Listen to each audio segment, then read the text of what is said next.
ማሪያና ሊዮን የባስኬትቦል ጨዋታ ላይ አንድ ቡድን ሆነው ይደርሳቸዋል። ነገረኛዋ ሊዮንም ማሪያን ኳስ ለማቀበል አስመስላ በኃይለኛው ትመታታለች። መምህራቸው ሊዮንን ልትቆጣት ብትሞክርም ነገር ግን ሊዮን ምንም ግድ አልሰጣትም።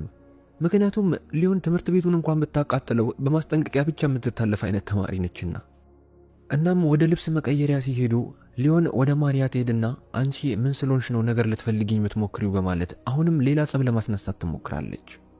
ሊዮን በትምህርት ቤት ውስጥ ያላት ተቀባይነት ከፍተኛ ነውና ለምን ነገር ትፈልጊኛለሽ በማለቷ ተማሪዎች ሊዮንን እንደ ትክክለኛና ማሪያን ጥፋት እንዳጠፋች አድርገው ነበር ያሰቡት።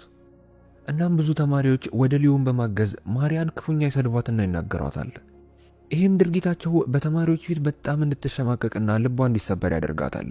በዚህም በጣም ስለተናደደች ወደ ርዕሰ መምህራቸው በመሄድ የተደረገባትን ነገር ታመለክታለች።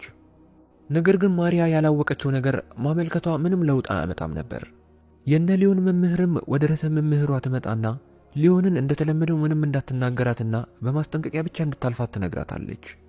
ይሄ ሁሉ ነገር እየሆነ ያለው የሊዮን ወላጆች እጅግ በጣም ትልቅ ስም ያላቸውና በጣም ባለሀብት ስለሆኑ ብቻ ነበር።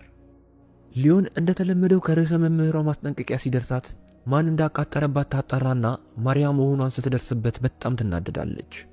እናም ከትምህርት ሰዓት በኋላ በፌክ የቴሌግራም አካውንት ማሪያን ከትምህርት ቤቱ ጀርባ ላገኝሽ ፈልጋለሁ የኔ ቆንጆ እንዳትቀሪ የሚል የውሸት መልእክት ትልክላትና ማሪያን ከትምህርት ቤቱ ጀርባ ብቻዋን እንድትመጣ ታደርጋታለች። እናም ማሪያ ሳታስበው ሊዮንና ጓደኞቿ ከጀርባ መጥተው ይደበድቧት ጀመር። ክፉኛም እየመቷት ስለነበር ማሪያ በድንገት ራሷን ስታ ትወድቃለች። እነሱም በድንጋጤ እዛው ባለችበት ጥለዋት ይሄዳሉ። በአጋጣሚም አዲሷ ተማሪ ማሪያን ታያትና በፍጥነት ወደ እሷ በመሄድ ወደ ሆስፒታል እንድትወሰድ ታደርጋለች።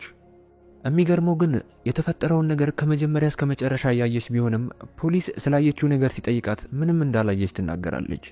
ምክንያቱም አንድ ነገር ትንፍሽ ካለች ቀጣዩዋ ተጠቂ እሷ መሆኗን በደንብ ታውቀዋለች። ፖሊስም ተጠርጣሪ ሴቶች ላይ ምርመራውን ቀጥሎ ስለተፈጠረው ነገር አንድ በአንድ ሲጠይቋቸው ይባስ ብለው ማሪያ ማነች በማለት ፖሊሶቹ ላይ ሳይቀር እያላገጡባቸው ምንም መልስ ሳይሰጧቸው ይቀራሉ። ማሪያም ራሷን ካወቀች በኋላ ፖሊሶች ስለተፈጠረው ነገር ሲጠይቋቸው ምንም የምታስታውሰው ነገር እንደሌለ ትናገራለች።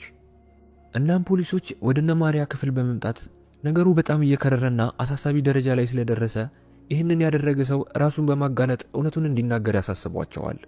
በዚህ ሰዓት ሊዮን ደፈር ብላ እኔ ነኝ ያደረኩት፣ ይህንንም ያደረኩት ፈልጌ ሳይሆን ማሪያ ልትደበድበኝ ስለነበር ራሴን ለመከላከል ከራሴ ላይ ስገፈትራት ነበር ወድቃ ከመሬት የተጋጨችው በማለት የውሸት ታሪክ ትናገራለች።